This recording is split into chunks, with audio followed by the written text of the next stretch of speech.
Mutuo ba mo nga naay mga sakit nga dili maayo sa doktor or dili maayo sa mga hospital?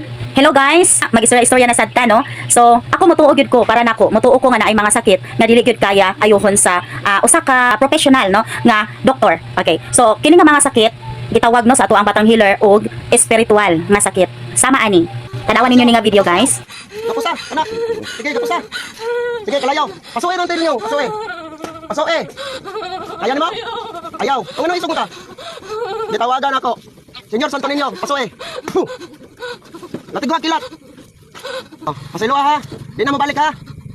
Mabalik pa ka din ha. Ha? Banal na tagapagturo. Diyos ng mga mandirigma. Kini nga mga sakit, usa kini ka espiritual no. Sanib no, kanang ingon nila nga mga barang no, or kanang ingon nila nga mga iya sa mga dautan no nga mga espiritu or mga elemento. Okay. So matud pa, walay laing makaayo ani nga mga sakit kundili ang usa ka faith healer or kanang gitawag nila og exorcist. Apan kining tanan guys, depende ra gihapon ni sa imong pagtuo.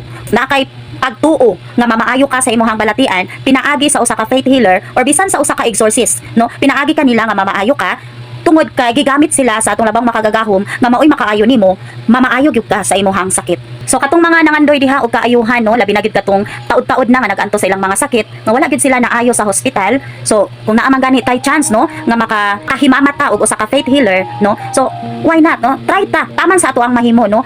Walay kumo sa pagsulay, basta kang imuhag gyud nga pagtuo nga ikaw ayuhon ka sa Ginoo, dili sa faith healer, siya lang ang gigamit sa Ginoo nga instrumento. So ang imong konsentrasyon naa gyud sa atong labang makagagahom nga ayuhon kaniya.